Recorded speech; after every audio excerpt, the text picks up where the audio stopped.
नमस्कार, good morning. एक बार फिर से आपका बहुत बहुत स्वागत है प्लेटफॉर्म बाय नवीन कुमार सिंह पे। हम लगातार आपसे कनेक्ट हो रहे हैं और एस्टेट के बाद अब बीपीएससी पे प्रहार करने की बारी आ चुकी है। जैसा कि आपको पता है, इसी साल बीपीएससी ने पहला एग्जाम लिया है टीचर्स के लिए और दूसरा का भी अनाउंसमेंट लगभग हो गया है। ऑफलाइन या ऑनलाइन किसी भी माध्यम से सूचना आप तक पहुंच गई होगी कि अक्टूबर में आ सकता है वैकेंसी, और पूरा भर भर के झोली में। जी हाँ, छठा से और आठवां तक का जो होगा उसमें तो लगभग 50,000 या उससे ज्यादा वैकेंसी देखने को मिल सकती है। 1 लाख वैकेंसी देने की बात की गई है, तो 50,000 में बाकी 9th 10th और 11th 12th देखने को मिल सकता है। ओवरऑल वैकेंसी आने वाला है, हमें अलर्ट मोड में रहना है, अपने प्रिपरेशन को एक मतलब लगातार गति प्रदान करते रहना है। हमें स्टे नहीं करना है, रुकना नहीं है, किसी चीज का वेट नहीं करना है, क्योंकि आपको पता है कि बीपीएससी चाहे तो 10 दिन में ही, बिहार सरकार चाहे तो 5 दिन में, 10 दिन में ही एग्जाम कंडक्ट करा सकती है, कोई हल्ला भी नहीं करेगा, और इसने प्रूफ कर दिया है। सो हमें अभी जरूरी है अलर्ट मोड में रहने की और तैयारी को शुरू कर देने की। मैंने आपसे वादा किया था और आपका कमेंट भी था कि सर बीपीएससी जो पहला चरण का हुआ है, यानी जो टीचर का पहला एग्जाम हुआ है जो 9th 10th का है, उसके पेपर का पूरा डिस्कशन, एक डीप डिस्कशन पूरे एनालिसिस के साथ तोड़ तोड़ के बता दीजिएगा। सो मैं लेके आ गया हूं। बैचेस भी बहुत जल्दी अनाउंस होने वाले हैं, बीच में हम डिस्कस करेंगे, उसके लिए स्पेशल वीडियो भी आपके पास पहुंच जाएगा। ठीक है जी, चलिए। जो लोग सोच रहे होंगे 6 और 8 के लिए इंग्लिश के बारे में, क्योंकि लगभग आप ये मान के चल सकते हैं, देखिए टीचर का जो लेवल बांटा गया है बिहार में वो 3 लेवल है। पहला लेवल जिसको हम बेसिक लेवल कह सकते हैं 1 to 5 के लिए, दूसरा लेवल जो है 6 और 10 तक के लिए है। जी हाँ, जिसमें 6 to 8 और 9 10th भी आता है, जिसको ग्रेजुएट लेवल कहते हैं, स्नातक स्तरीय कहते हैं। उसके बाद आता है पोस्ट ग्रेजुएट लेवल, जिसमें पीजी और बीएड होता है। ग्रेजुएट में आपका ग्रेजुएशन और बीएड होता है, तो जिसमें जिसमें ग्रेजुएशन और बीएड माना जा रहा है वो ग्रेजुएट लेवल कहलाएगा। और उसमें आपको अगर लैंग्वेज पेपर आपका हिंदी है, इंग्लिश है, तो 80 नंबर के क्वेश्चन वहां से देखने को मिलेंगे। सिलेबस अभी तक नहीं आया है क्योंकि उसका एग्जाम भी नहीं हुआ था इस बार जो बीपीएससी लिया, तो आप मान सकते हैं लगभग कि 9th 10th का जो सिलेबस होगा उसी से मिलता जुलता सिलेबस आपका भी रहेगा। थोड़ा सा लेवल ऊपर या नीचे हो सकता है, ठीक है, नीचे ही होगा, ऊपर तो नहीं होगा। तो अगर उसकी तैयारी के लिए भी आप चाहते हैं कि कमर कस ले, तो फिर हम आपका स्वागत करेंगे, क्योंकि हमने अपने आप को प्रूफ कर दिया है, बच्चों से कहवा दिया है कि हम जो पढ़ाए मैराथन में वो डायरेक्ट टकराया है, लड़ा है, तभी बच्चों का इतना कॉल आ रहा है और बार बार बच्चे इंक्वायरी कर रहे हैं कि कब से बैचेज स्टार्ट हो रहा है। आप कमेंट में जाके देख सकते हैं, इसके बाद भी रिएक्शन कुछ इसी प्रकार का होगा। और ये मेरा ओवर कॉन्फिडेंस नहीं है, हमारे टीम का कॉन्फिडेंस है, क्योंकि हम लोगों ने मेहनत किया, उसका परिणाम हमें मिला। चलिए आते हैं सीधे मुद्दे पे। BPSC teachers paper 1 9th 10th का जो हो चुका है, यानी इसी साल हुआ है, दोबारा भी इसी साल देखने को मिलेगा। उसके प्रीवियस क्वेश्चन इंग्लिश पे हम काम करने वाले हैं, कंप्लीट आंसर की मिलेगा आपको और एक्सप्लेनेशन भी मिलेगा। तोड़ेंगे, पूरे क्वेश्चन को तोड़ेंगे, क्योंकि मेरा मानना है अगर शिक्षक बनना है तो आपको क्वेश्चन को तोड़ना पड़ेगा, क्वेश्चन के हर पार्ट को समझना पड़ेगा, तब जाके आप बीपीएससी को फोड़ पाएंगे। ठीक है ना, इधर क्वेश्चन तोड़िए, उधर बीपीएससी को फोड़िए, और टीचर वाला एंगल डेवलप करके, क्योंकि आपको पता है एक ऑप्शन जो डी है वो मुंह बाय खड़ा है कि आओ बाबू तुमको निगल जाएंगे। अगर टीचर वाला दृष्टिकोण नहीं रहा, क्वेश्चन को तोड़ने वाला प्रैक्टिस नहीं रहा, चीजों को तोड़ तोड़ के नहीं समझते हैं, तो फिर आपको वो जो डी ऑप्शन मिला है ना, मोर देन वन वाला, फिर वो बड़ा घातक सिद्ध हो सकता है। हर तरह की बातें होगी। एक शिक्षक प्रश्नों को ऐसे तोड़ता है, एकदम तोड़ तोड़ के चीजों को पढ़ाएंगे, समझाएंगे, और मैं इसी के लिए जाना भी जाता हूं। ठीक है जी, चलिए आइए अब आते हैं सीधे यहां। और यहां आपको पता है कि आपके इस पेपर में आपको देखने को मिल सकता है एक लंबा चौड़ा पैसेज। एम आई राइट, है ना जी, एक लंबा चौड़ा पैसेज। और बच्चों का लगातार कमेंट रहा कि सर पैसेज तो इतना बड़ा था ना, पूछिए मत, पैसेज तो इतना बड़ा था कि सर हम लोग तो परेशान हो गए इसके लेंथ को देखकर। 80 क्वेश्चन आपको देखने को मिल सकता है, और 6 to 8 में भी आपको 80 क्वेश्चन देखने को मिलेगा इंग्लिश से, और 9th 10th में तो मिल ही चुका है। तो ये 80 क्वेश्चन में आपको यहां दिख रहा होगा कि सर क्या है जी, क्या है इसमें। तो इसमें देखने को आपको मिल रहा होगा कि यहां से लेकर यहां तक, यानी एक पैसेज दे रखा है, एक पैसेज दे रखा है 41 से लेकर 65 तक, यानी टोटल कहें कि 25 क्वेश्चन का एक पैसेज है। अब अगर पैसेज लंबा है तो कोई दिक्कत नहीं है, अगर छोटा रहता और 5-5 क्वेश्चन रहता, 5 पैसेज रहता, अलग अलग थीम पे रहता, अलग अलग उसका टॉपिक रहता, हो सकता है पॉलिटी का हो जाता, हो सकता है इकोनॉमी का हो जाता, हो सकता है बायोलॉजी का हो जाता, तब तो मामला गड़बड़ हो जाता। एक कहानी पे है और वो भी लंबा है, ठीक है, लेकिन 25 क्वेश्चन भी तो दे रहा है। अगर आप इसे हिम्मत जुटा के पढ़ लीजिएगा तो 20 क्वेश्चन कंफर्म मार के आएगा, ये नहीं देख रहे हैं? तो चलिए, अच्छा है, ठीक है। और ऐसे भी आपको टीचर बनाएगा और सब कुछ एकदम हलवा बना के दे देगा, वहां जाके फिर कहिएगा कि हम तो एबल ही नहीं है, क्योंकि हम तो ये सब चीज पढ़े ही नहीं है, आपने पूछा ही नहीं था। सो वो भी आपको पहले से प्रिपेयर करना चाहता है। ठीक है जी, आप रेडी रहो। चलिए आ जाइए यहाँ पे। पैसेज लंबा है, आमतौर पे पैसेज के साथ क्या एक्टिविटी होनी चाहिए, क्या इसके लिए कॉन्सेप्ट होना चाहिए, कैसे स्टेप हमें लेना चाहिए? तो देखिए, सबसे प्रचलित स्टेप तो आपको पता है कि पहले पैसेज पढ़ो, उसके बाद क्वेश्चन पे जाओ। लेकिन अगर कॉम्पिटिटिव अप्रोच की बात करें कि फर्स्ट व्हाट आई टेक, तो ये हो सकता है कि भैया आप पहले क्वेश्चन को पढ़ लो। अगर आप स्टूडेंट है, टीचर है, दोनों एंगल में ये काम आएगा, क्योंकि समय कम और सटीक जवाब के लिए पहले क्वेश्चन पढ़ लो, उसके बाद पैसेज पे मूव करो। ठीक है, पहला चीज देखिए, अगर इतना बड़ा पैसेज कंप्यूटर बेस्ड एग्जामिनेशन में आता है तो फिर तो मुसीबत का सामना करना पड़ेगा, क्योंकि बार बार स्क्रॉल करना पड़ेगा, क्वेश्चन पे जाना पड़ेगा, इधर आना पड़ेगा पैसेज पे। परंतु अगर ये ऑफलाइन मोड में होता है, जैसा कि हुआ, पेज में छपा हुआ मिल जाए, आराम से पलट पलट के देख लीजिए कौन कहाँ है, तो चीजें आसान हो जाएगी। और बीपीएससी ऐसे भी आपको ऑफलाइन मोड में होने वाला है। तो मैं कहूंगा कि पहले आप क्वेश्चन पढ़ लीजिएगा, वही क्वेश्चन अगर कहीं पैसेज में नजर आए तो उसी के आसपास से आंसर कीजिएगा, यही बेस्ट अप्रोच है। लेकिन चूंकि मैं यहां पढ़ा रहा हूं तो फिर मैं पहले क्वेश्चन नहीं करूंगा, मैं पहले पैसेज ही पढ़ूंगा, क्योंकि आप इसे बनाए होंगे, पढ़े होंगे। ठीक है जी, तो चलिए क्वेश्चन यानी पैसेज पे पहले प्रहार करते हैं।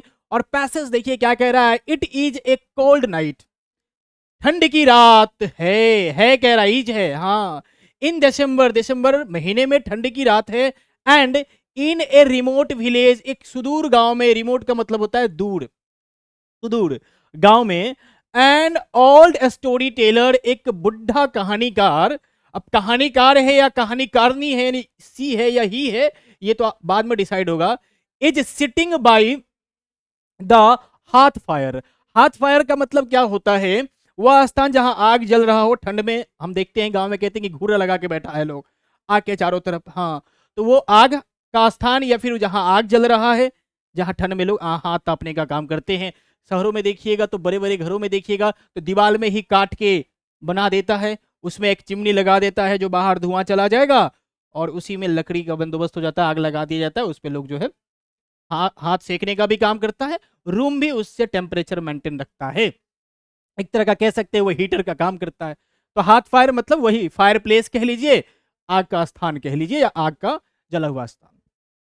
विथ यानी उसी आग के चारों तरफ क्या किए हैं जी, ठंड का दिन है तो लोग बैठे होंगे, with A group of students, मतलब जो स्टोरी टेलर है वो बैठा है वही आग के पास, किसके साथ जी, तो with A group of student, बच्चों के ग्रुप के साथ, हु यानी कौन, तो बच्चे, have come home for the winter holiday, जो कि घर आए हैं, घर आए हैं किसके लिए जी, विंटर हॉलीडे के लिए, यानी हॉलीडे सेलिब्रेट करने के लिए, छुट्टी हुई है, ठंड की छुट्टी हुई है, तो आए हैं। और कहाँ पहुंचे हैं, जी हाँ, उस कहानीकार के पास पहुंचे हैं। दे लव, दे मतलब कौन, कहानीकार तो एक है क्योंकि एन लगाया है, तो दे यानी विद्यार्थी, दे लव विजिटिंग, वे लोग प्यार करते हैं विजिट करना, her, to listen to her stories. अब तो क्लियर हो गया कि कहानीकार नहीं कहानीकारनी है, मतलब मैं कहने का मतलब है कि वो फीमेल है। जी हाँ, ओल्ड लेडी है जो कि कहानीकार है, उनके पास वो लोग कहानी सुनने के लिए, उनकी कहानी सुनने के लिए जाना पसंद करते हैं, लाइक करते हैं, लव करते हैं। लाइक का एडवांस फॉर्म कह लीजिए, एम्फेसिस फॉर्म कह लीजिए, जोरदार फॉर्म कह लीजिए, लव होता है।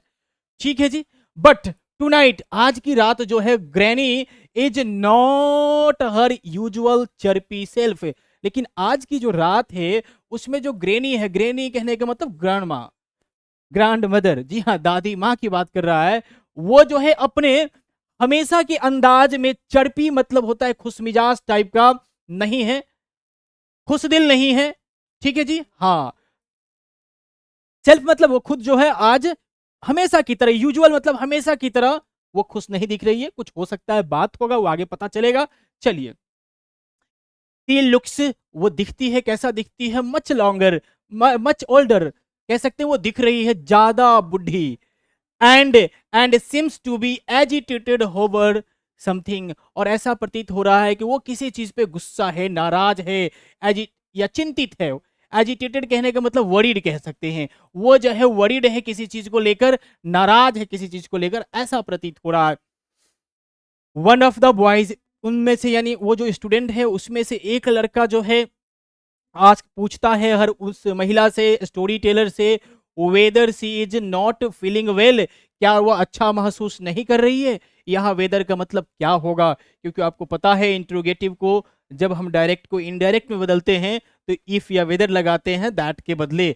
जी हाँ, इन्वर्टेड कोमा हटा के दैट के बदले दैट आमतौर पे लगता है, लेकिन ऐसे सेंटेंसेस में इंट्रोगेटिव में इफ या वेदर लगता है। तो इसका मतलब यहाँ निकलेगा क्या। तो क्या सी यानी महिला के बारे में वो लड़का पूछ रहा है कि क्या आप अच्छा महसूस नहीं कर रही है, यानी क्या आपका तबीयत खराब है, ये पूछा जा रहा है, एक्चुअली है नहीं, पूछा जा रहा है उनसे। And tells her that if so, अगर ऐसा है कि आपका तबीयत खराब है, यदि ऐसा है तो they can come back another night, वे लोग जो है दूसरी रात को चले आएंगे, मतलब आज रात चले जाएंगे यदि आपका तबीयत खराब है तब। ये पूछता है उन विद्यार्थियों में से एक लड़का उस बूढ़ी औरत से यानी दादी माँ से, जो कि कहानीकार है, एक ही कैरेक्टर है, अलग अलग कैरेक्टर नहीं है, ठीक है जी। But instead of answering the question, प्रश्न का जवाब देने के अलावे, के बजाय, the old women, instead of मतलब के बजाय, के अलावे, women starts talking and tells them that on a certain night a peculiar wind blows through the village which seems to start from the region of graveyard and with sounds like a hymn। समझिएगा जरा सा, प्रश्न का जवाब देने के बजाय वो जो बूढ़ी औरत है, दादी माँ है, वो क्या कर देती है जी, तो स्टार्ट कर देती है यानी बोलना, स्टार्ट टॉकिंग, बात करना शुरू कर देती है, एंड टेल्स और कहती है उन लोगों से, विद्यार्थियों से कि on a certain night, on a certain यानी एक खास रात, एक पिक्यूलियर वाइंड जो है, एक पिक्यूलियर मतलब अनूठा, हवा का झोंका जो है, हवा मतलब तेज, वाइंड का मतलब होता है तेज गति से चलने वाली हवा, एयर का मतलब शांत हवा। तो जो वाइंड है वो क्या है, बहती है थ्रू द विलेज, मतलब गांव से होते हुए बहती है, गांव से होते हुए गुजरती है, विच सिम्स टू स्टार्ट फ्रॉम, और वो ऐसा प्रतीत होता है, वो हवा विच हवा के लिए है, सिम्स ऐसा प्रतीत होता है कि to start from the region of graveyard, वो कब्र के स्थान से आई है, मतलब जहां कब्रिस्तान होगा वहां से आई है, ऐसा प्रतीत होता है। And which sounds like a hymn, और वो किसी भजन या कह लीजिए गीत की तरह आवाज निकाल रही है, मतलब उसका जो गति है वो किसी गीत की तरह, किसी भजन की तरह लग रहा है। और वो कहां से आया है, हवा जो है वो ग्रेवयार्ड के किसी क्षेत्र से आया है, मतलब ग्रेवयार्ड मतलब होता है जहां दफनाया जाता है, जलाया जाता है, हाँ, और उसी का जो है रीजन मतलब उसी क्षेत्र से आया है जहां ये दफनाया जाता होगा, ठीक है। मतलब ओवरऑल हम ये कह सकते हैं कि हवा को रिलेट कहां से किया जा रहा है, कब्रिस्तान से रिलेट किया जा रहा है, कब्रगाह से रिलेट किया जा रहा है। सी ऑल्सो टेल्स देम, वो उन लोगों को और भी क्या कहती है जी, that tonight is that kind of a night, उसी प्रकार की रात है, आज की रात जो है उसी प्रकार की रात है। किस प्रकार की रात है जी, आगे पता चलेगा। At first the youngsters are skeptical and tell her that they cannot hear anything and that such things are not possible। अब देखिए, अब क्या कह रहे हैं कि एट फर्स्ट, पहली दफा में जो यंगस्टर है, यंगस्टर कहने का मतलब वही लड़कों की कहा जाए, मतलब वो जो स्टूडेंट आए हैं उनकी बात हो रही है, लड़का लड़की दोनों शामिल होगा यंगस्टर्स में। आर स्केप्टिकल, स्केप्टिकल मतलब क्या है कि वो दुविधा में है, डायलेमा में है, असमंजस में है, परेशान है कि क्या बोल रही है ये, और ये जो बोल रही है वो सत्य भी है या नहीं है, दुविधा में है, परेशान है, असमंजस में है, उनमें शक है कि क्या वो बोल रही है वो सही है या नहीं है। एंड टेल्स हर, और उनसे ये मतलब लड़के जो है वो कहते हैं, किससे कहते हैं, तो वो स्टोरी टेलर से कहते हैं दैट की दे कैनॉट हियर एनीथिंग, उन्होंने कुछ नहीं सुना, जो ये आप बोल रही है कि हवा आई और कब्रगाह के क्षेत्र से आई, उसमें ये धुन है, ऐसा कुछ उन्होंने नहीं सुना। एंड दैट, और कि सच थिंग्स, मतलब ऐसा कोई चीज जो कब्र से आया उसमें हवा हो, मतलब गुनगुनाए, ऐसा तो पॉसिबल नहीं है, ये संभव नहीं है। ये कौन कहते हैं? छात्र कहते हैं। बट लेकिन the old woman rebukes them, परंतु जो बूढ़ी औरत है, दादी माँ है, वो रिब्यूक देम, मतलब उन लोगों को डांटती है। चाइल्ड यानी डांटना, उसी का साइनो है रिब्यूक। बाई सेइंग, क्या कहते हुए डांटती है? कि दैट यानी कि they are not paying attention to what is happening around them. आप यानी तुम लोग जो है ध्यान नहीं दे रहे हो कि तुम लोग के आसपास क्या घटित हो रहा है। हवा आई कब्रिस्तान के जगह से, कब्र से, और गांव से होते हुए गुजर गई, उसमें धुन भी था, परंतु तुम लोग को सुनाई नहीं दिया, यानी तुम लोग जो है ध्यान नहीं दे रहे हो। ठीक है ना, कि तुम लोग के आसपास क्या हो रहा है। डांटते हुए बोल रही है, मतलब कह रही है कि भैया इसको नॉर्मल मत लो, ये बहुत गंभीर मामला है, बहुत डरावना है। She tells them that youngsters of today, आज के जो युवा हैं, have forgotten how to listen to the voice of the earth and the wind. आज के जो युवा हैं हैव फॉरगॉटन, भूल गए हैं कि कैसे जो है सुना जाता है धरती और हवा की आवाज को। मतलब धरती में की भी आवाज होती है, धरती माता भी हमसे कुछ ना कुछ कहती है, ये जो हवा बहती है ये भी कुछ कहती है, लेकिन आज के युवा को वो सुनाई नहीं देता है। वो भूल गए हैं कि उसे कैसे सुनना है, क्योंकि उसके लिए भी कुछ कला होना चाहिए। कहते हैं ना कि कवि को देखते हैं कि वो धरती के लिए कोई कविता लिखता है तो लगता है कि धरती माँ ही कुछ बोल रही है, अपना दुख व्याह कर रही है, लेकिन धरती माँ ऐसा बोलती नहीं है। लेकिन उस किसको सुनाई देता है? कवि को। तो वे कुछ एक्स्ट्रा कह सकते हैं कि गुण होता है कुछ कुछ लोगों में। तो वही कह रही है कि यंगस्टर को, आज के यंगस्टर जो है भूल गया कि कैसे सुना जाए धरती की आवाज को और हवा की आवाज को। दे फील, अब देखिए कह रहा है कि दे फील, कौन? वे लड़के जो है जिसके बारे में ये कही, feel chastised and make a show of straining their ear to listen more attentively and to their utter surprise। अब देखिए जरा सा, कह रहे हैं कि वे लड़के जो हैं फील करते हैं कि लगता है उन पे कोई प्रभाव जमा रहा है। जस्टिस का मतलब होता है दंडित किया गया या फिर अनुशासित किया गया। मतलब जब दादी माँ ने ऐसा किया तो उनको लगा कि चलो भाई ये करना चाहिए, क्योंकि हम पे प्रेशर बनाया जा रहा है, हमको अनुशासित किया जा रहा है ये करने के लिए, बता मतलब हम पे जोर डाला जा रहा है ये करने के लिए। तो इसका मतलब ये था दंडित करना किया गया या फिर अनुशासित किया गया। और वो क्या करते हैं जी? दे मेक, दे मेक किसके लिए? उस दे के लिए आया है, यानी वे लोग जो है मेक ए शो, वो लोग दिखावा करते हैं ऑफ स्ट्रेनिंग देयर ईयर्स, कि वे लोग जो है अपना कान एकदम लगा के रखे हैं कि अब जब कुछ सुनाई देगा ना तो वे लोग सुन लेंगे। To listen more attentively and to their utter surprise, कि अब जो है कुछ भी सुनाई देगा तो एकदम ध्यान पूर्वक सुनेंगे। And to their utter surprise, और उन्हें जो है सरप्राइज होता है। क्या सरप्राइज होता है कि, और जो है मतलब ध्यान से सुनेंगे उसके बाद उन्हें सरप्राइज होता है। क्या सरप्राइज होता है? They hear the beginnings of a low hum in the distance, और वे लोग सुनते हैं शुरुआत होता है एक हम यानी गुनगुनाहट का, और धीमे गुनगुनाहट का शुरुआत होता है। उन्हें सुनाई पड़ने लगता है कि कुछ जो है गुनगुना रहा है कुछ दूरी पे, जब वे लोग ध्यान देते हैं। तो दादी माँ ऐसे ही नहीं डांटी थी, बोली थी कि तुम लोग ध्यान दो, क्योंकि तुम लोग जो है ध्यान नहीं देते हो कि तुम्हारे आसपास क्या होता है, इसलिए तुम्हें सुनाई नहीं दे रहा। चलिए, तो यहाँ तक हम लोग पढ़ लिए, समझ लिए, आगे बढ़ते हैं यहाँ से। दे लिसन फॉर समटाइम्स, वे लोग कुछ समय के लिए सुनते हैं। क्या सुनते हैं? उस चीज को, यानी कि कुछ दूर से आवाज आ रही है। टेल हर, उनसे कहते हैं, ऑलमोस्ट इन ट्रियम्फ, हम लोग जो है विजयी हो गए, मतलब हम लोग जो है अब जीत गए हैं, उस आवाज को सुनने में सफल हो गए हैं। हाँ, ट्रियम्फ मतलब जीतना, सफल होना। That they can hear only and eerie sound, इसका मतलब होता है भयावह, भयावह मतलब डरावना, डरावना साउंड जो है वे लोग अभी केवल सुन सकते हैं।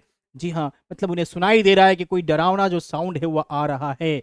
जी हाँ, और ये जो है डरावना साउंड इसके लिए आ रहा है, वही जिसके बारे में बार बार स्टोरी टेलर कह रहा है, दादी माँ कह रही है।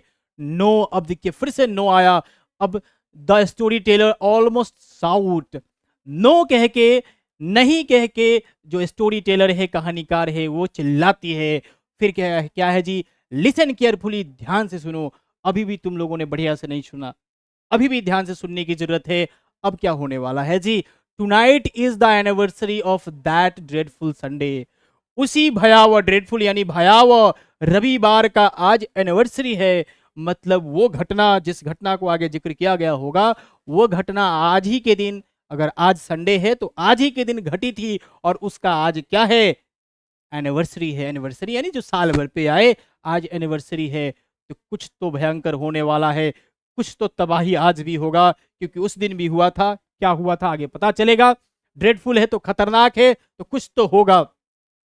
There is a death like silence in the room and some of them यानी उनमें से कुछ जो है begin to look uneasy because they too had hear the rumors of army atrocities that took place in the village on Sunday long before they were born। अब देखिए समझिएगा, there is a death like silence, एकदम मृत्यु जैसा silence यानी खामोशी फैल गई।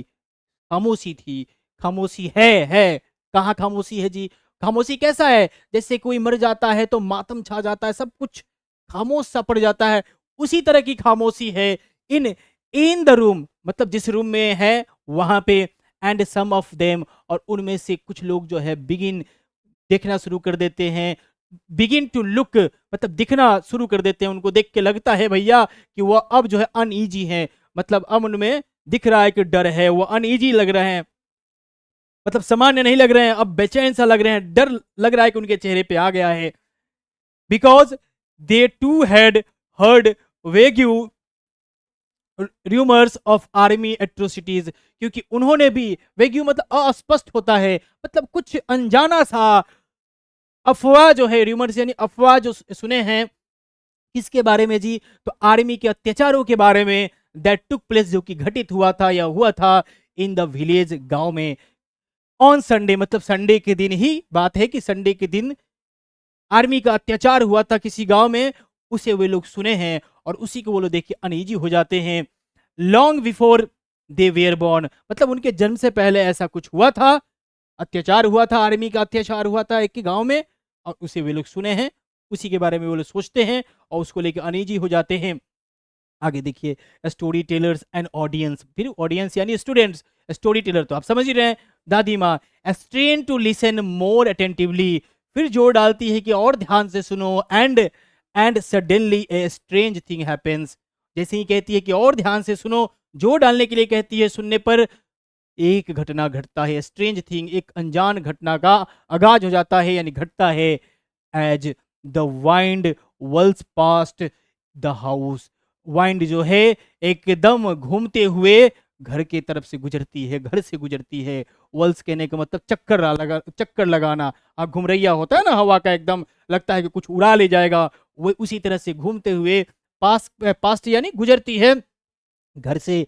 It increases in volume and for the briefest of moments seems to hover above the house, उसके इट इंक्रीजेज इन वॉल्यूम, उसके आवाज में इजाफा होता है, मतलब और वो तेज से घूमना शुरू करती है, हवा जो है उसकी आवाज में इजाफा होता है। And for the briefest of the moment, और कुछ समय के लिए, ब्रीफेस्ट मतलब कम समय के लिए, मोमेंट यानी समय के लिए, ऐसा प्रतीत होता है, seems to hover above the house, कि घर के ऊपर जो है वो मंडरा रहा है, चक्कर लगा रहा है। होवर यानी मंडराना, चक्कर लगाना, ठीक है जी। देन फिर it resumes its whirling as though मानो hurrying away to other regions beyond human habitation, और फिर जो है लगता है कि वो शुरू कर दिया है, क्या शुरू कर दिया है? चक्कर लगाना, मानो कि वो जो है किसी तेजी में है, कौन? हवा जो है किसी तेजी में है, टू टू अनदर रीजन, किसी अलग जगह जाने के लिए, जो कि ह्यूमन हैबिटेशन के बियॉन्ड है, परे है, यानी मानव धरती को, मानव जहां रहता है, हैबिटेशन यानी निवास, मानव निवास के परे किसी अन्य क्षेत्र में जाने के हड़बड़ी में है, ऐसा प्रतीत होता है। जब वो फिर से चक्कर लगाना शुरू करता है तो लग रहा है कि अब जो है यहां से छोड़ के वो किसी अलग जगह जाने के फिराक में है, ठीक है जी, उसके हड़बड़ी में है। The young people are stunned because, young people जो है एकदम घबराए हुए हैं, आश्चर्य में है, स्टर्न है, देख के घबराए हैं। क्यों जी? क्योंकि दे hear the new element in the volume and a certain uncanny tilt lingers on in the wake of its departure. जो यंग पीपुल है, जो यानी यंग पीपुल कहने का मतलब जो छात्र हैं, वो स्टन पर गए हैं, दंग पर गए हैं। क्यों? क्योंकि दे हियर, वो सुनते हैं, द न्यू एलिमेंट, एक नया प्रकार का एलिमेंट इन द वॉल्यूम, मतलब वॉल्यूम में कुछ नया सुनने को उनको मिलता है। ए सर्टेन अनकैनी, अनकैनी मतलब एवरेज, मतलब थोड़ा सा अलग, विचित्र तरह का, असामान्य तरह का, डरावना भी कह सकते हैं इसको। क्या? टिल्ट, टिल्ट का मतलब होता है किसी आवाज में उतार चढ़ाव, rise and fall in the sound, ठीक है जी। हाँ, लिंगर्स ऑन मतलब जो है आवाज में लगातार उतार चढ़ाव हो रहा है, और ये जो बना हुआ है, लिंगर्स ऑन मतलब बने रहना। In the wake of its departure, उसके डिपार्चर के होते समय, मतलब जब वो जा रहा है, लग रहा है कि वो जो है इंसान की दुनिया को छोड़ के किसी अन्य दुनिया में जा रहा है, उसके परे किसी अन्य दुनिया में जा रहा है, उसी समय उनको नया प्रकार का न्यू एलिमेंट सुनने को मिलता है उस आवाज में। उस आवाज का वो कैसा रहता है जी? उसमें एक असामान्य प्रकार का उतार चढ़ाव रहता है, और उसके जाने तक वो बना रहता है, ठीक है जी। हाँ, टिल्ट का मतलब उतार चढ़ाव, ठीक है। The old woman jumps up from the seat and looking at each one in turn ask, जो है बूढ़ी औरत है, दादी माँ है, वो जंप करती है अपने कुर्सी से, अपने सीट से जंप करती है, और लुकिंग, और देखने लगती है, इच वन, एक दूसरे, मतलब जितने बच्चे बैठे थे, छात्र बैठे थे, उनको देखने लगती है, प्रत्येक को देखने लगती है, इन टर्न मतलब घूम घूम के, और आस्क पूछती है। क्या पूछती है? यू हर्ड इट, तुम लोगों ने इसे सुना?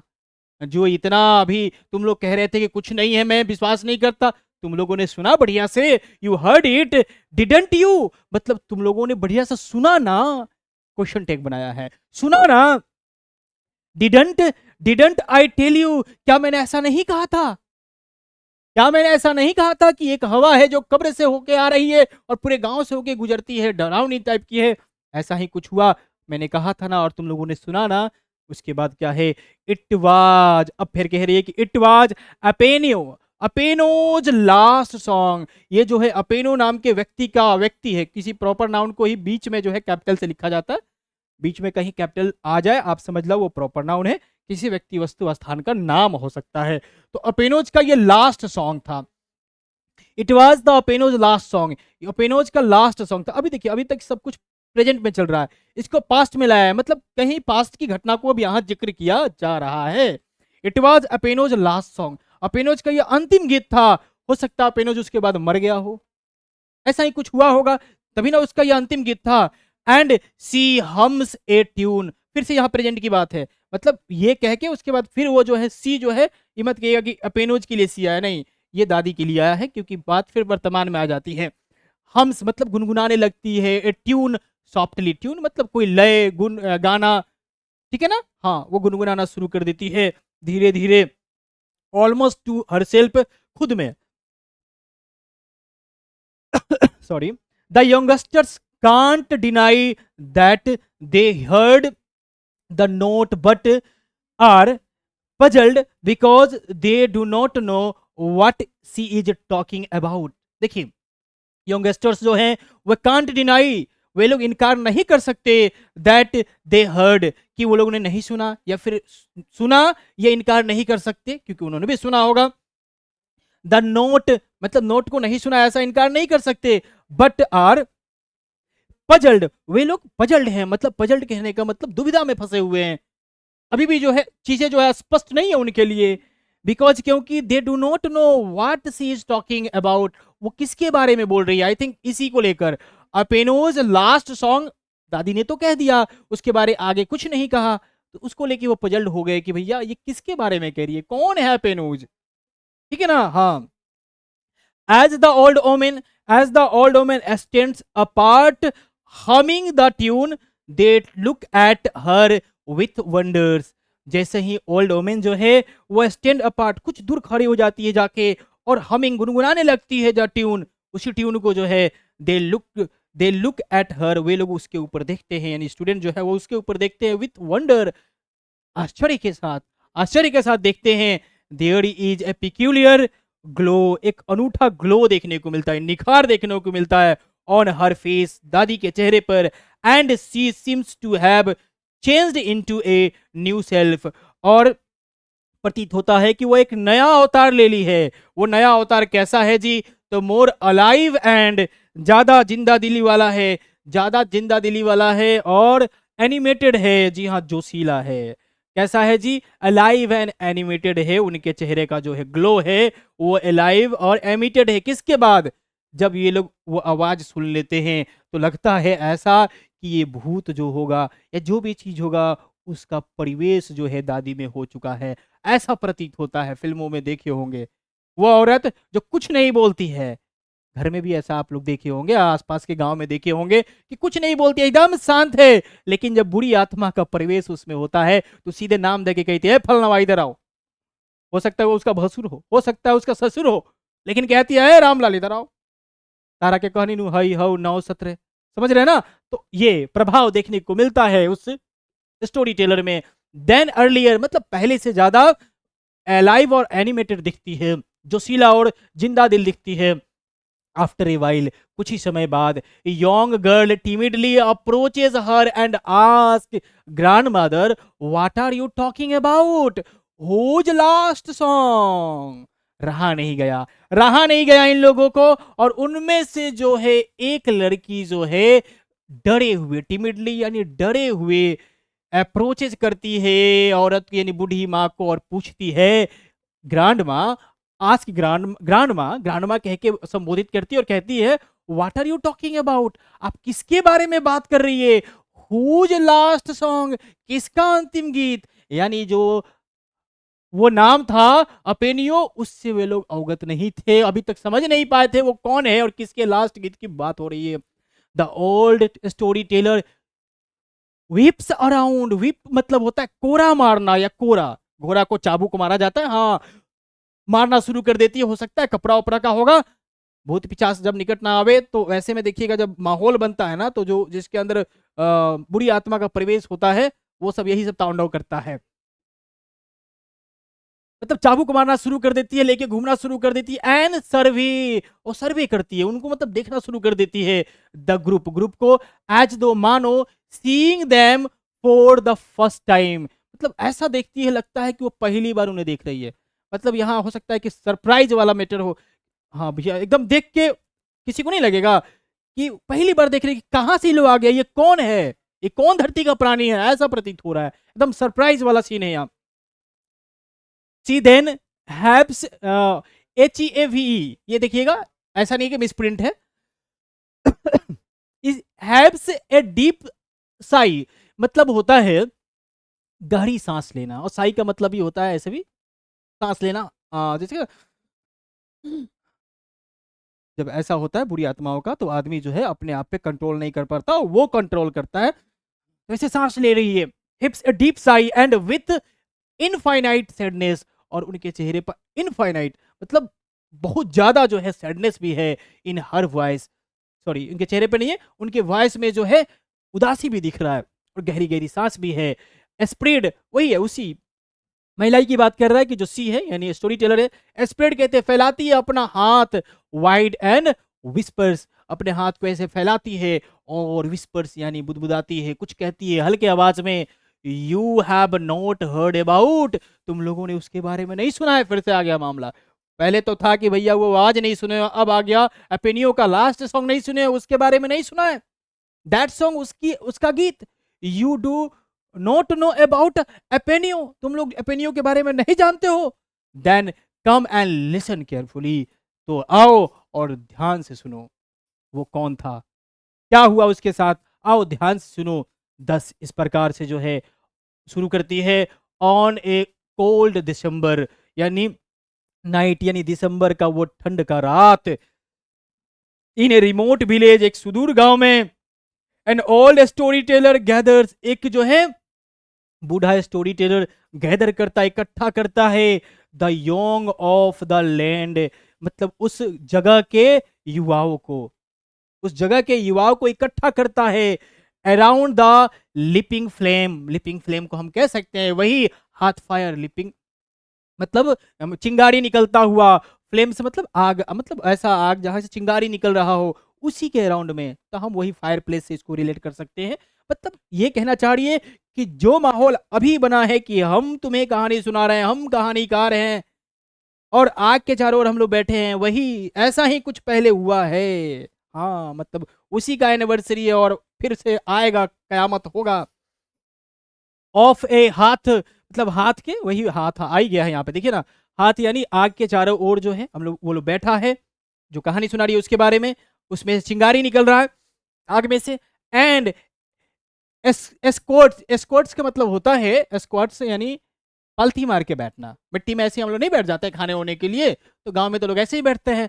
तो squats on the bare earth among them to pass on the story of what black Sunday। देखिए, जो संडे ऊपर भी था उसको ये क्या कह रहा है, ब्लैक संडे। पलथी मार के जो है बैठ जाता है ऑन द बेयर, बेयर अर्थ यानी नंगे पृथ्वी पर, धरती पर, कहने का मतलब बिना कुछ बिछाए जो है उस पर बैठ जाता है। अमोंग, खाली जमीन पे बैठ जाता है कह सकते हैं। अमोंग देम, उनके बीच, कौन, कहानीकार। और to pass on the story, story सुनाना शुरू कर देता है ऑफ दैट ब्लैक संडे, उस ब्लैक संडे के बारे में, उस काली रात के बारे में। When a young and beautiful singer sing her last song. अभी तक आप अपेनियो को क्या समझ रहे थे, लड़का ना, लेकिन ये लड़की निकली। जब, यानी उस ब्लैक संडे के बारे में, जिस दिन क्या हुआ था जी, तो यंग, युवा और सुंदर सिंगर सेंग, अपना गाना गाती है, यानी अपना लास्ट सॉन्ग गाती है। जी हाँ, मतलब हो सकता है कि जिस दिन वो गाना गाई होगी उसी दिन मर गई होगी। इवन एज, देखिए ना आ गया, इवन एज मतलब एट द सेम टाइम, उसी समय क्या होता है जी, वन मोर नागा विलेज, एक और नागा विलेज जो है बिगेन, शुरू करता है, weeping for her ravished and ruined children. अपने, अपने रेवेस्ड मतलब बर्बाद हुआ, रूइन मतलब भी बर्बाद हुआ, रेवेस्ड मतलब तबाह हो गया, रूइंड मतलब बर्बाद हुआ, चिल्ड्रेन को लेकर, मतलब वो बच्चा जो कि बर्बाद हो गया, तबाह हो गया है, उसको लेकर वे लोग रोना शुरू कर देते हैं। मतलब उसका जिंदगी, वो बच्चे का जिंदगी, एक से ज्यादा है बच्चों का जिंदगी जो है बर्बाद हो जाता है, उसको लेके गांव वाले, जो नागा गांव वाले हैं, वो रोना शुरू कर देते हैं। कब, जब वो अंतिम अपना गीत गाता है। मतलब कहीं ना कहीं से उस अंतिम गीत में ही कुछ ऐसा था जिससे कयामत आती है और तबाही लाती है। कुछ ऐसा ही मुझे समझ में आया और ऐसा ही है भी। ठीक है जी। हाँ, ब्लैक संडे यहाँ भी है, मतलब कि इसमें आप कह सकते हैं कि ब्लैक संडे को ये जो है एपेनियो वो मरा भी होगा, क्योंकि लास्ट गीत था भैया।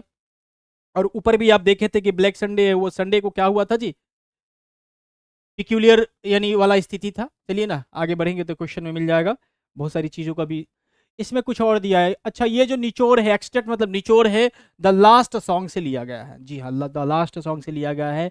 इन दीज हिल्स कॉल्ड होम, यानी in these hills called home, मतलब होगा इसका कोई टाइटल वगैरह, बाई टेमसुला, और पेंगुइन पब्लिकेशन है उसका। तो ये नाम है टेमसुला आओ, नाम है जो कि लिखे हैं द लास्ट सॉन्ग, और उसी का ये एक्सट्रैक्ट है, मतलब निचोड़ है कह सकते हैं, समरी है कह सकते हैं। ठीक है जी। चलिए, अब ये तो जनरल नॉलेज का चीज है, नहीं है तो कोई दिक्कत नहीं है, कहानी तो हम लोग या पैसेज जो है पढ़ चुके हैं। आइए क्वेश्चन पे आइए। Why was the grand mother listless. अब यहाँ लिस्टलेस का मतलब क्या होता है, मतलब उदास होता है, उदास होता है। ठीक है, उदास, निराश।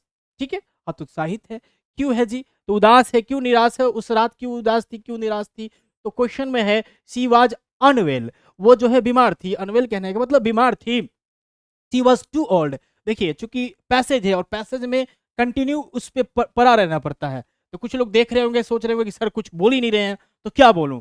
मैं यही बोल सकता हूं कि बैच बहुत जल्दी लॉन्च होने वाला है, वो उसका ट्रेलर आप समझ लीजिए कि हर चीज को कैसे कैसे तोड़ के पढ़ाया जाएगा हमारे द्वारा।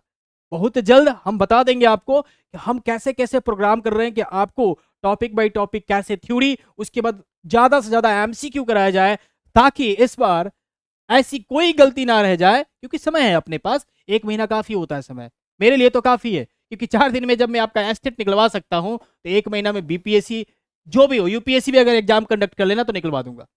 मुझे उस विषय पे इतना कमांड है, भरोसा है, जो सिलेबस दिया अगर उसको मेंटेन करता है तब। अब रैंडम कुछ ऐसा दे दे जिसमें पूरा उथल पुथल हो जाए तब तो सोचना पड़ेगा, लेकिन जो है अगर उसमें देता है तो गारंटी लिख देंगे, आइए एकदम मोहर लगा के एक बॉन्ड पेपर पे लिखवा लीजिए कि आपका नौकरी एकदम पक्का होगा, बशर्ते जो मैं कहूंगा जो करवाऊंगा उसे ईमानदारी पूर्वक करना होगा। ठीक है जी। हाँ, क्या वो बीमार थी? तो देखिए एक्चुअली वो एक्सेप्ट नहीं करती है कि वो बीमार थी, वो लोग तो पूछ रहे थे उसके स्थिति को देख के, परिस्थिति को देख के, क्योंकि इतना एंग्सियस थी, चिंतित थी या जो भी थी। शी वाज टू ओल्ड, ऐसे उसके द्वारा नहीं कहा गया, बच्चों के द्वारा ही कहा गया है। थकी क्यों थी, उदास क्यों थी? तो क्योंकि शी वाज एंग्सियस, वो जो है चिंतित थी। चिंतित क्यों थी वो बाद में डिस्कस करती है ना, कि आज वही रात है जो जिस रात का सामना पहले कभी हुआ था और उसमें लोग बर्बाद हो गए थे, बच्चे बर्बाद हो गए थे, समझ रहे हैं ना? हाँ, इसलिए वो चिंतित थी कि आज कुछ ऐसा ही होने वाला है। ठीक है, चलिए आगे बढ़िए। समझ में आ रहा है? How best can one describe the character of the story teller, यानी स्टोरी टेलर के कैरेक्टर को आप कैसे डिस्क्राइब करेंगे, क्या उसमें गुण है? तो गेरुलस है, गेरुलस एंड कैंटेनकिरस है, लापरवाह है और झगड़ालू है, झगड़ालू बुढ़ी औरत है, ऐसा तो कहीं नहीं दिया गया है। Cheerful and lively old lady है, मतलब एकदम हंसमुख और जिंदा दिल है। बात तो सही है, क्योंकि वो कहता है ना कि पहले जैसा आज नहीं दिख रही है हंसमुख, मतलब वो हंसमुख है, उसका कैरेक्टर जो हंसमुख है वो विशेष परिस्थिति है जिसमें ऐसा दिखाया गया है उसको कि वो हंसमुख नहीं नजर आ रही है, लेकिन उसका जो ओवरऑल कैरेक्टर है यही है। ठीक है जी। हाँ, इंडोलेंट एंड ग्रुम्पी ओल्ड मैन, मतलब एकदम सुस्त टाइप का, झगड़ालू टाइप का, ऐसा भी नहीं है। ठीक है जी। अच्छा, हम लोग का तो आंसर मिल गया बी नंबर। जब बी मिल ही गया स्पष्ट, तो फिर मोर देन, ये जो ऑप्शन है ना बड़ा खतरनाक है, more than one of the above, ये इतना खतरनाक है कि सही मायने में यही आप में टीचर का गुण है कि नहीं, आप टीचर बनने लायक है कि नहीं, टीचर वाला नजरिया है कि नहीं। ऐसा नहीं कि एक जगह एरर दिखा, मार दिए, सोल्यूशन क्या होगा कोई पता नहीं, लग रहा है कि एरर है, ये टीचर वाला गुण नहीं है, एकदम कंफर्म ये एरर है, और इसके अलावा यहां भी गलती है, ये टीचर वाला गुण है। क्योंकि टीचर जो है पूरे सेंटेंस को तोड़ेगा फोड़ेगा तब जाके सही निर्णय तक पहुंचेगा, वो टीचर वाला गुण होता है। वो तो विद्यार्थी वाला गुण है कि हाँ यहाँ देख लिए, लग रहा है कि यहाँ गलती है, मार दिए, सोल्यूशन क्या होगा पता नहीं, तो वो विद्यार्थी वाला गुण है, वो टीचर वाला गुण नहीं है। और बीपीएससी आपको टीचर बनवाने के लिए एग्जाम ले रहा है, तो वो तो भैया हर एंगल से आपका जजमेंट करेगा, और उसी एंगल को हम डेवलप करेंगे। जी हाँ, उसी एंगल को डेवलप करेंगे। चलिए, तो 42 हो गया, आइए 43 पे। व्हाट डज द टर्म हाथ फायर इंडिकेट, हाथ फायर का मतलब क्या होता है? देखिए, हाथ फायर का मतलब वो स्थान भी हो सकता है जहां आग जला है, उस प्रकार का कोई व्यवस्था जिसमें आग निकल रहा हो, जैसे बड़ा स्टोव हो सकता है, बड़ा हीटर हो सकता है, जिसको लोग बैठ के जहां तापते हैं। अब मान के चलिए आज का मॉडर्न युग है, अब लकड़ी नहीं है, कोयला नहीं है, तो अब क्या कर रहा है आदमी? हीटर जला दे रहा है, और वहीं ज्यादा अगर उसको ठंड लग रहा है तो वहीं हाथ बढ़ा के और उसको सेकना शुरू कर देगा, शरीर में गर्मी है, तो ये सब हो सकता है। तो फायर प्लेस भी हो सकता है, स्टोव भी हो सकता है, ठीक है ना? हाँ, सो यहाँ मोर देन वन के साथ हम जा सकते हैं। ये ग्राट जो है, आप एक वर्ड देखेंगे ग्रेट, तो इससे मिलता जुलता है साउंड में, इसको भी ग्रेट कहते हैं, इसको भी ग्रेट कहते हैं, लेकिन इसे कहते हैं महान।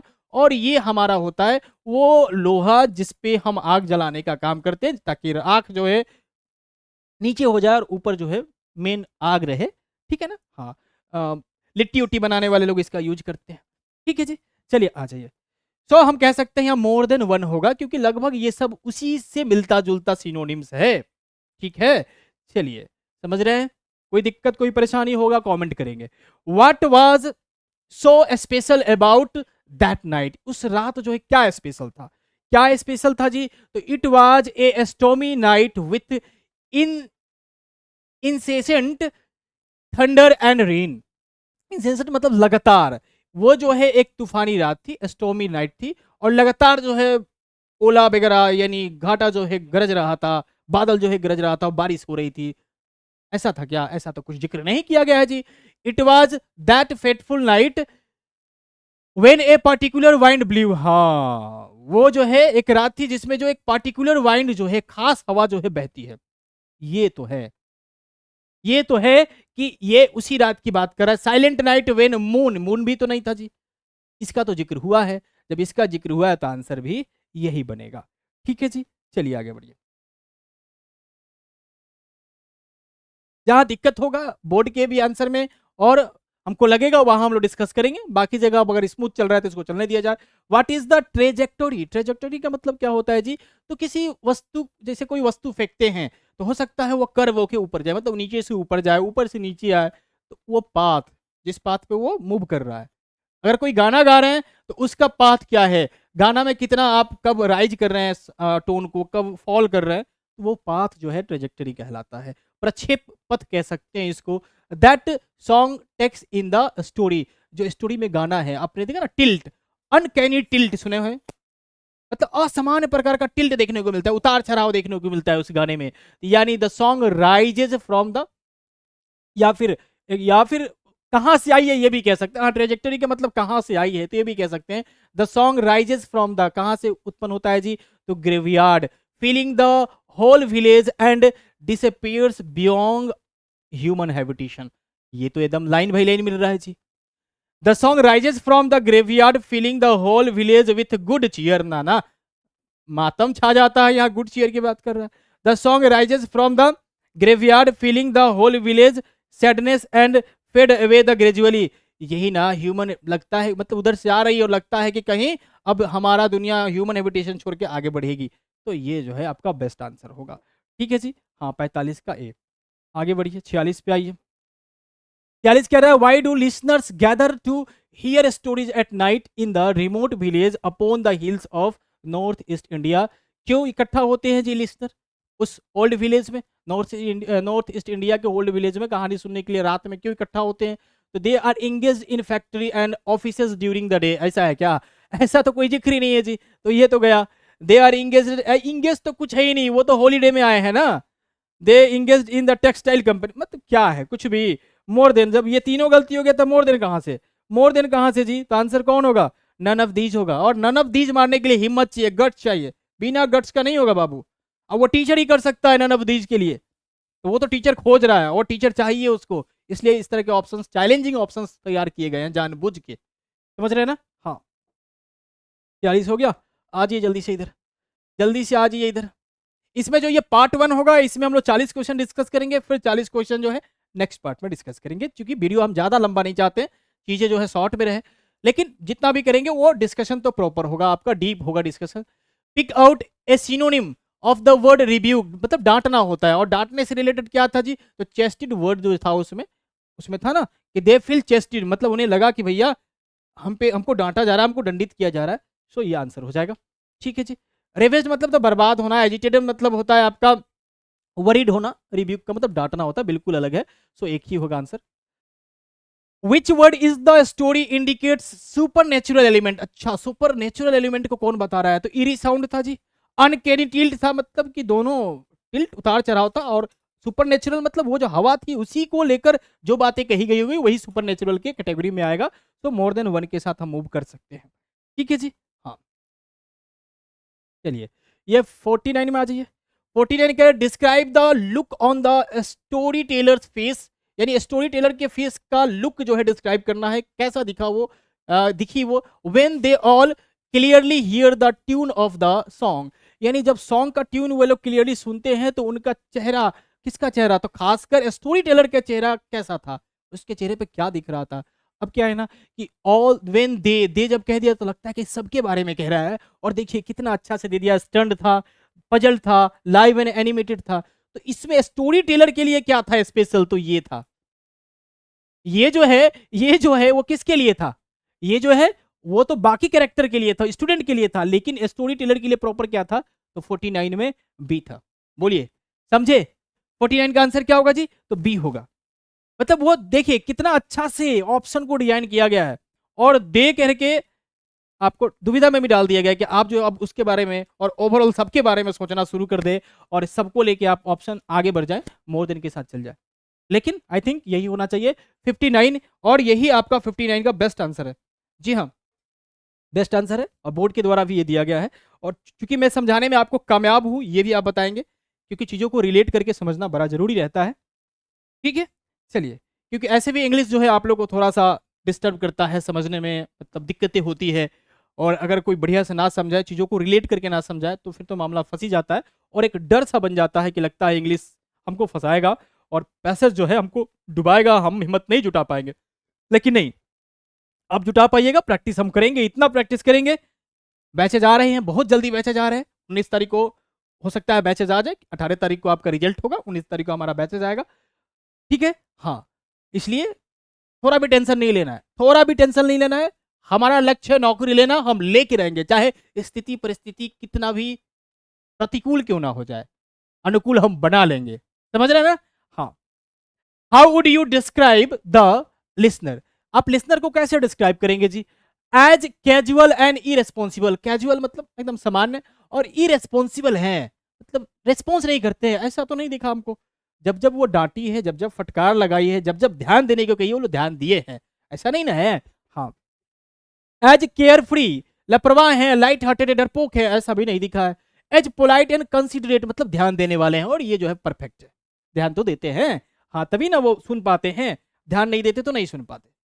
आज ये तो 51 में क्या कह रहा है, 65 तक जाना है भैया। What is the role of the story teller in the Naga society? Naga society में स्टोरी टेलर का रोल क्या है जी? तो a bearer of traditional lore, a bearer of history, a bearer of truth. अब देखिए नागा सोसाइटी में क्या उसका रोल है स्टोरी टेलर का, आई थिंक क्लियर एक्सप्लेनेशन तो नहीं है भैया पैसेज में। लेकिन हम देखिए ट्रेडिशनल लोर मतलब ट्रेडिशनल चीजें, उसकी जानकारी, भजन जो भी हो, ट्रेडिशनल जो चीजें आ रही है, कहानी आ रही है, उनका जो है बियरर है, वाहक है, मतलब वो उसको ढो के लाके और आज मॉडर्न में वो सुनाने वाला है। हिस्ट्री को सुनाने वाला है, ट्रुथ को सुनाने वाला है। तो ये जो कहानी है वो हिस्ट्री भी हो सकता है, वो ट्रुथ भी हो सकता है किसी का। तो यहाँ मोर देन वन ऑप्शन जो है ये बेस्ट होगा, एकदम कॉन्फिडेंस के साथ बेस्ट होगा। क्योंकि जब जिक्र नहीं है और लग रहा है कि ये भी हो सकता है, ये भी हो सकता है, तो एक टीचर जो है इसको बेहतर ऑप्शन डी के साथ जाएगा वो। ठीक है, और यही तो अग्नि परीक्षा है, डी जो है ऑप्शन, ये अग्नि परीक्षा आपकी लेता है, और डी ऑप्शन जो मारेगा वो अग्नि परीक्षा को पार करेगा। अब ऐसा नहीं है कि सबका डी डी ठोक दीजिएगा, कुछ नहीं समझ में आ रहा तो डी आंसर हो जाएगा, ऐसा कतई नहीं होगा। ठीक है जी। विच कॉलिक्यूअल वर्ड, कॉलिक्यूअल मतलब बोलचाल में जो यूज होता है। वर्ड इज एन इक्विवेलेंट मतलब समान है, of the term grandmother, तो ग्रैंड मदर के, दैट हैज बीन एक्सप्रेस, देखिए that has been used in the extract, मतलब जो समरी जो ऊपर हम लोग पढ़े हैं, जो एक्सट्रैक्ट यानी समरी होता है जो दिया गया है, उसके अनुसार से ग्रैंड मदर का जो है कोलिक्यूअल टर्म क्या है, मतलब ग्रैंड मदर को और क्या चीज से बोला गया है, ग्रैंड माँ से बोला गया है, ग्रेनी से बोला गया है, तो ग्रेनी से बोला गया है। अगर आप लोग एक्सट्रैक्ट वाला पार्ट यानी ये पार्ट नहीं पढ़िएगा और यहीं तक पढ़ के आंसर कीजिएगा, तो हो सकता है कुछ लोग ग्रैंड माँ भी मार के चला आया हो, गलती हो जाएगा। ठीक है ना? टीचर बनना है, पूरा पढ़ना है। स्टूडेंट जो है आधा पढ़ता है, क्योंकि उसे और बनाने की हड़बड़ी रहती है। आपके यहाँ तो प्रॉपर टाइम है, ज्यादा टाइम है, पर्याप्त टाइम है, तो आप पूरा पढ़ेंगे। टीचर जो है पूरा पढ़ता है तब ना जाके पढ़ाता है, तो चीजों को पूरा पढ़ने की आदत डालिए। ठीक है, चलिए 53 में आ जाइए। 53 में जाइए। Why does the story teller feel that the youngsters of the today have forgotten how to listen to the voice of the earth and the wind? ये क्यों कहते हैं कि आज के जो युवा है धरती की आवाज और हवा की आवाज सुनना भूल गए हैं? क्यों कहते हैं जी? एज दे आर एसेप्टिकल मतलब वे लोग जो है आज दुविधा में रहते हैं। एज क्योंकि दे आर इन अटेंटिव, वे जो है ध्यान नहीं दे पाते। डिसबिलीवर जल्दी विश्वास नहीं करते। और ये तो लगभग सबका जिक्र पैसेज में हुआ है, एक समय के लिए तो होता ही है ना, तब ना वो फटकार लगाती है, रिव्यू करती है कि तुम लोग जो है बड़ी लापरवाह हो, तुम लोग ध्यान से सुनो भाई। सो यहाँ मोर देन वन होगा। ठीक है जी, कोई दिक्कत नहीं है। What is the initial tone of the song compared to in the extract of the story? Initial note, sorry tone नहीं, initial note क्या है? जो ये गाना के बारे में, ये गुनगुना मतलब हवा का जो गाना है उसके बारे में कहा गया है कि वो आता है, इस प्रकार का आवाज निकलता है, उसके लिए इनिशियल मतलब प्रारंभिक नोट क्या है, मतलब किस तरह से उसको दिखाया गया है? तो हाइम, ये इसी वर्ड से ना दिखाया गया है। हाँ, इसी वर्ड से ना दिखाया गया है। चलिए आंसर हो जाएगा यही ए नंबर। ठीक है जी। Blowing of the peculiar wind a low, शुरुआती की बात कर रहा हूं, शुरुआती में यही वर्ड उसके लिए आया है, सो ये हो जाएगा। ठीक है, हाँ पैसेज आप देखेंगे तो बाकी आगे तो इन लोग का भी जिक्र है, लेकिन शुरुआत की में इसी का जिक्र है, सो ये होगा। ये जो इनिशियल वर्ड दिया हुआ है ना उसके चलते। 55 पे आइए। Pick up, pick up an equivalent word, equivalent of the word cadence और रिदम। कैडेंस का मतलब वही टिल्ट, उचार चढ़ाव, और रिदम का मतलब टोन कह सकते हैं, लय कह सकते हैं। तो देखिए ना, टिल्ट भी है, टोन भी है ना, तो मोर देन 1 होगा, आंसर ये वाला होगा। ठीक है जी। हाँ, विच फ्रेज, देखिए जरा सा, which phrase is the extract of the story describe the feeling of surprise और astonishment with reference to the story teller. यानी स्टोरी टेलर्स के रेफरेंस में कौन सा वो एक्सट्रैक्ट है, पार्ट है, जो कि डिस्क्राइब करता है किस फीलिंग को, सरप्राइज और एस्टोनिशमेंट वाले फीलिंग को करता है। तो देखिए तो जरा सा, peculiar glow on the on her face, उसके फेस पे जो पिक्यूलियर ग्रो है उससे बच्चे सरप्राइज होते हैं, या फिर मोर अलाइव एंड एनिमेटेड वाला पार्ट है उससे होते हैं, या फिर एज दो seeing them for the first time, या फिर वो समय जब वो सर्वे करती है ऐसा लगता है कि वो पहली बार देख रही है, इससे पहले कभी नहीं देखी है, वही वाला मोमेंट जो है एक्चुअल सरप्राइज वाला मोमेंट है। ये सब वाला मोमेंट, पिक्यूलियर ग्लो जो है, ये सब तो शॉक करने वाला मोमेंट है, झटका देने वाला मोमेंट है, लेकिन ये सरप्राइज वाला मोमेंट जो है ये है। शॉक और सरप्राइज में फर्क होता है। सो बेस्ट आंसर होना चाहिए सी, और ये दिया भी है। ठीक है जी, चलिए। The narrator seemed out of joint, out of joint phrase होता है, इसका मतलब होता है इन ऑर्डर, मतलब ऑर्डर में ना होना, डिसऑर्डर में होना, या फिर जो है उलझा हुआ रहना। क्यों वो उलझा हुआ प्रतीत हो रही है जी, हुई है शुरुआत में ही, क्योंकि वो अनवेल है, सी वॉज लिस्टलेस, उदास है इसलिए, या फिर she was trapped in a dark thought, वो एक डार्क थाउट में फंसी हुई थी इसलिए ना। जी हाँ, उसी डार्क थाउट के बारे में तो आगे एक्सप्लेन करती है कि आज वही रात है, उसी रात का, उसी ब्लैक संडे का एनिवर्सरी है जो एक बार हुआ था। उस दिन कहानीकार कहानी सुना रहा था इसी तरह से बैठा के जैसे तुम सुन रहे हो, और सुदूर गांव में पता चला कि बच्चे जो है बर्बाद हो गए। सो यही आंसर होना चाहिए सी नंबर, और ये दिया भी है। ठीक है जी। विच phrase in the extract is a close equivalent of pin drop silence, pin drop silence को कौन बता रहा है जी, कौन सा phrase, death like silence, haunted silence, icy silence, ये तो जिक्र कहीं नहीं है, डेथ लाइक साइलेंस का जिक्र है, और वही बताता है एकदम मातम छाया हुआ है, पिन ड्रॉप साइलेंस है। ठीक है, तो आंसर हो जाएगा ए नंबर। ए 58 हो गया जी, 59 में आइए। What made the listeners skeptical, listener को एक्सेप्टिकल कौन बनाता है जी, मतलब किसके, क्यों उनको कहा गया है कि भैया ये जो है बड़ा कंफ्यूज रहते हैं, बड़ा दुविधा में रहते हैं युवा जो हैं, जिसको लिसनर के तौर पे भी इंट्रोड्यूस किया गया है, क्योंकि वही ना कहानी सुनने आते हैं, और कहानी सुनने वाला या सुनने वाला तो लिसनर होता है। क्यों है जी, तो वे लोग ज्यादा पढ़े लिखे थे, वे लोग ज्यादा रेशनल थे, मतलब तर्किक थे, चीजों को तर्क करते थे। दे कुड हियर नथिंग, वे लोग कुछ नहीं सुने, बात तो सही है, इसी पे ना वो बोली थी वो कुछ नहीं सुन सकते थे, या दे कुड हियर नथिंग, वे लोग कुछ नहीं सुन सके, वे लोग रेशनल थे, एजुकेटेड थे, ये सब गुण था उनमें, पढ़े लिखे तो थे भैया, वो स्टूडेंट थे तो पढ़े लिखे तो थे, रेशनल थे इसलिए तर्क कर रहे थे कि वो कौन कहानीकार, भैया बताओ कोई स्पष्ट चीज बताओ, रिलेट करके बताओ, और वो लोग नहीं सुने, कुछ भी नहीं सुने, ऐसा उन्होंने कहा भी था। मतलब ये सब होने की संभावना है।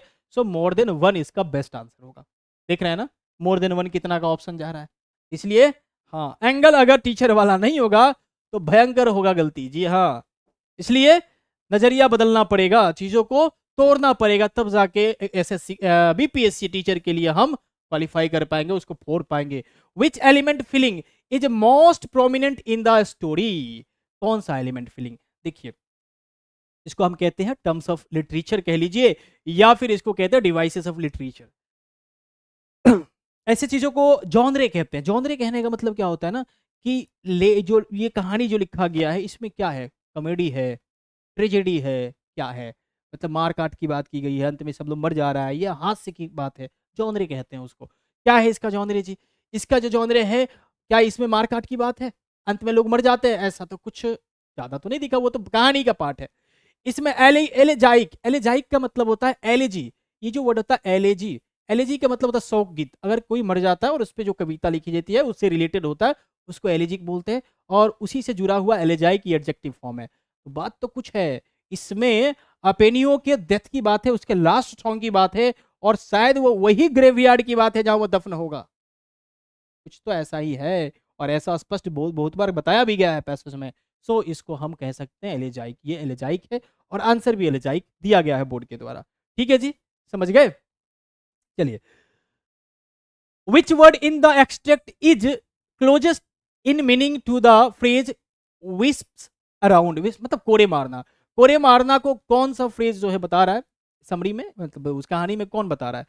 तो ये वर्लिंग, वर्लिंग मतलब तो चक्कर लगाना, होवर मतलब मडराना, ब्लो का मतलब बहना, और ये कोड़े मारना है। इसमें से कोई नहीं है जनाब। जब कोई नहीं है तो नन ऑफ दीज होगा। कितना चैलेंजिंग है, कितना चैलेंजिंग है। जी हाँ, फिर से बार बार वही चीज कि टीचर के लिए भैया आया है, और टीचर के लिए आया है तो खेला थोड़ी है कि एकदम आसान वाला क्वेश्चन दे देगा। दम तो है, दम तो है पैसेज में, लेकिन जब तक तोड़ेंगे नहीं तब तक छोड़ेंगे नहीं। इसी तरह के लंबे लंबे पैसेज भी हम प्रैक्टिस करेंगे, ताकि जो डर है ना अंदर वो भाग जाए और हम सामना करें इसका, क्योंकि इसका जो सामना करेगा वही कट ऑफ अपना हाई करेगा। जी हाँ, ये बात दिमाग में डाल लीजिए। अगर पैसेज का सामना आप नहीं करेंगे, इससे डर जाएंगे, तो ये मान के चलिए कि आप फेल कर जाएंगे, या फिर दिक्कत हो सकती है। तो इसका सामना करना पड़ेगा। माना कि 25 नहीं बनेगा, 20 बनेगा, 21 बनेगा, 22 बनेगा, और कम बनेगा, मान के चलिए 15-20 के बीच में रहेगा।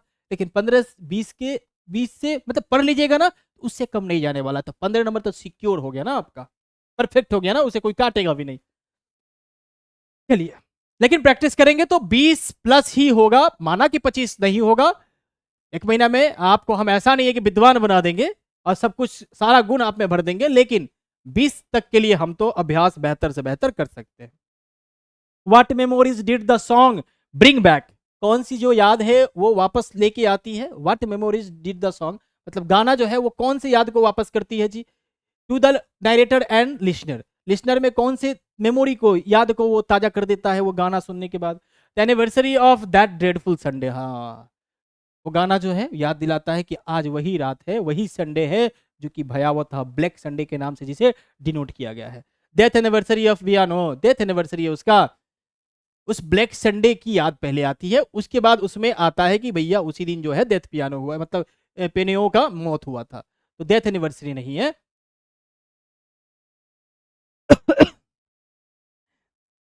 एन इंसिडेंट ऑफ वायलेंस, ना ना ना, इसका परफेक्ट जो है ये तो लाइन बाय लाइन मिल रहा है।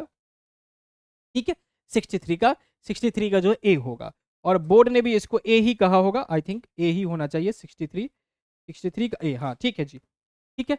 हाँ, चलिए आ जाइए जरा सा 64 में। Which is the, which is that, अब क्या है ना कि यहाँ जो है, अगर कहे कि डेथ एनिवर्सरी था पियानियो का, तो डेथ एनिवर्सरी अगर उसी दिन मरा होगा तो डेथ एनिवर्सरी भी हो सकता है। लेकिन अगर डायरेक्ट रेफरेंस अगर देखा जाए तो डायरेक्ट रेफरेंस तो इसी का है। ठीक है, हाँ, इसमें मोर देन वन के लिए भी थोड़ी सी लड़ाई हो सकती है, मशक्कत हो सकता है, लेकिन चूंकि आंसर और आंसर दिया भी है बोर्ड ने, तो उसे प्रोविजनल करार दिया है, मतलब क्षणिक दिया है, और यह स्पष्ट किया है कि इस पे विशेष चर्चा करेंगे हमारे एक्सपर्ट, तो फिर से जो है डिटेल दिया जाएगा। तो हो सकता है कि इसका मोर देन वन भी हो जाए, परंतु जो दिया है अभी उसी को एक्सेप्ट कीजिए।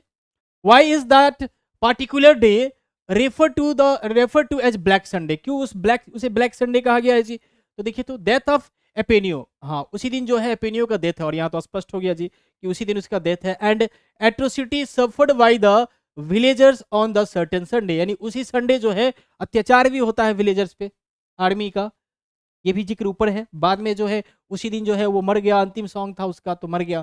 सो ये जो है परफेक्ट है। रिलीजन की तो बात कहीं हुई नहीं है। Atrocity suffered by the villagers, केवल इसी की बात नहीं है, दो संडे को जो है दो चीजें होती है, एट्रोसिटीज भी है और यानी अत्याचार भी है और मृत्यु भी है। सो यही बेस्ट आंसर है। ठीक है, तो अब जब मृत्यु उसी दिन हुआ है तो एनिवर्सरी भी तो उसी दिन होगा ना उसका, तो इसीलिए कहे कि वो उसमें जो है हो सकता है कि डीवी आंसर हो, जो कि विचाराधीन है। Why do you think the narrator squats on the earth, मतलब व्हाई डू यू थिंक, आप क्यों सोचते हैं कि नरेटर जो है वो खाली जमीन पे बैठ गया? वो जो स्टोरी टेलर है जो बाद में सुनाता है, सी वॉज टू पुअर, मतलब ऐसा, मतलब वो गरीब था इसलिए, ऐसा तो कुछ जिक्र ही नहीं है। She did not like sitting on stool, ऐसा भी कुछ नहीं है भैया। It was a common way of sitting by the villagers folk of Nagaland, Naga की बात हुई है ना, मतलब नागालैंड के विलेजर्स, नागालैंड की कहानियों में ये एक कॉमन चीज है कि जो है जमीन पे लोग इस तरह से बैठ जाते हैं, ये कॉमन चीज है। अब चूंकि जिक्र तो इसका भी नहीं है, अब जिक्र इसका भी नहीं है, परंतु अगर ये कह रहा है कि ये कॉमन चीज है किसी जगह का, तो इसे हम एक्सेप्ट कर सकते हैं, इसे एक्सेप्ट कर सकते हैं, क्योंकि धरती पे बैठना ये कॉमन ही होता है।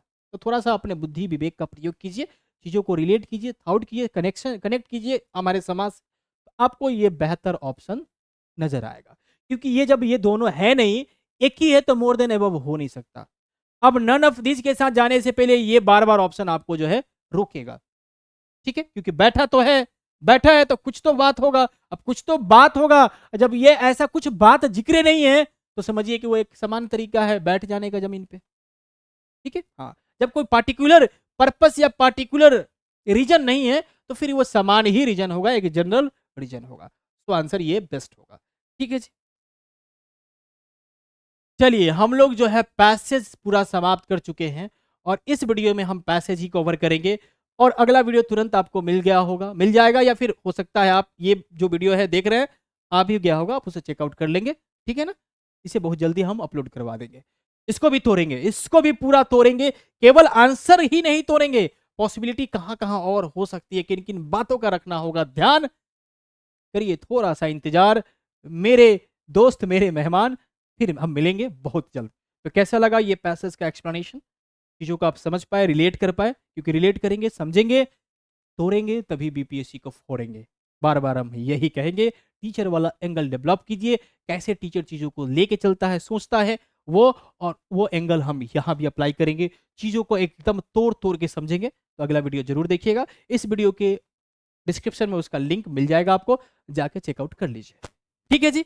ओके, गुड बाय, फिर मिलते हैं बहुत जल्द।